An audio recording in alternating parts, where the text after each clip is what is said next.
ওসমান হাদি। রাজনীতি, রাষ্ট্রচিন্তা ও সমসাময়িক বাস্তবতার এক কণ্ঠ। বাংলাদেশের রাজনীতিতে এমন কিছু নাম আছে যারা ক্ষমতার চেয়ে বক্তব্যের জন্য পরিচিত, যারা শুধু রাজপথে নয় আলোচনার টেবিলেও সক্রিয়। ওসমান হাদি তেমনই একটি নাম।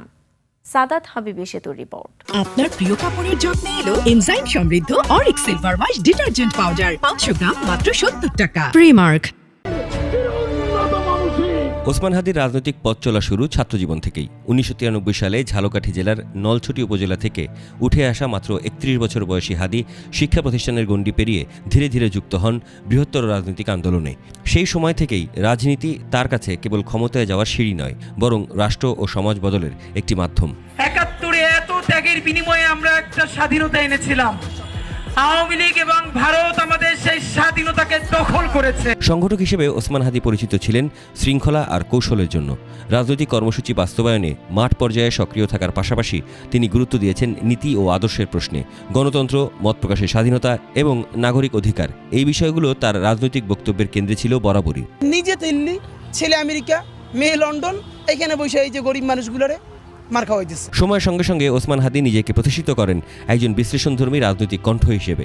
নির্বাচনী ব্যবস্থা, সাংবিধানিক প্রতিষ্ঠান, দুর্নীতি ও প্রশাসনিক জবাবদিহিতা, এ ধরনের সংবেদনশীল ইস্যুতে তার মন্তব্য প্রায় আলোচনা জন্ম দিয়েছে। ছাত্রলীগ বা আওয়ামী লীগের সাথে যদি স্যাবোটেজ করতে চায়, সেই দায় সরকারকেই নিতে হবে।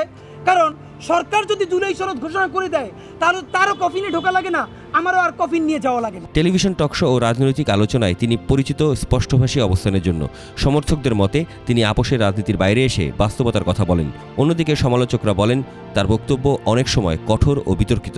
মানে একটা জঘন্যতম হত্যাকারী, সেই হত্যাকারীর আপনি রবীন্দ্রসঙ্গীত গায়ে নামাইবেন? তবে সমর্থন কিংবা সমালোচনা দুটোর মধ্যেই ওসমান হাদি তার অবস্থানে ছিলেন অনড়।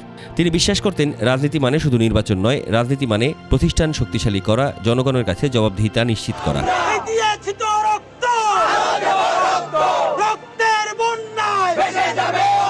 তরুণদের রাজনীতিতে সম্পৃক্ত করার প্রশ্নে ওসমান হাদি বরাবরই সোচ্চার। তার মতে ভবিষ্যৎ নেতৃত্ব তৈরি না হলে রাষ্ট্র কাঠামো দুর্বল হয়ে পড়ে। তাই নতুন প্রজন্মকে রাজনৈতিক সচেতনতার পথে আনাই তার অন্যতম লক্ষ্য। বাচ্চারা ঠিক যেই শব্দে নাইমা হাসিনার নামাইছে, এগুলোর আমরা গালি বলি না, এটাকে আমরা বলি যে মুক্তির মহাকাব্য। সমসাময়িক রাজনৈতিক সংকট ও পরিবর্তনের সন্ধিক্ষণে দাঁড়িয়ে ওসমান হাদি নিজেকে তুলে ধরেছেন একজন বিকল্প চিন্তার প্রতিনিধি হিসেবে, যিনি প্রশ্ন তোলেন, বিশ্লেষণ করেন এবং মত প্রকাশে দ্বিধা করেন না। 5 আগস্টের পর রাজনৈতিক কর্মসূচি আর ব্যানারের বাইরে গড়ে তুলেছিলেন ইনকিলাব কালচারাল সেন্টার, আর সেই সেন্টারেই হাদিকে হত্যার ছক আঁকা হয়। আপনি ভাবেন যে এখন পর্যন্ত কোনো শহীদ পরিবার বিচার পায় নাই, আপনি তারা কি দিয়ে সান্ত্বনা দিবেন?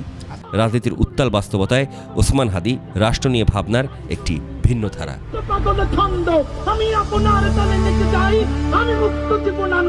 সাদাত হাবিবি সেতু, 21 টেলিভিশন, ঢাকা।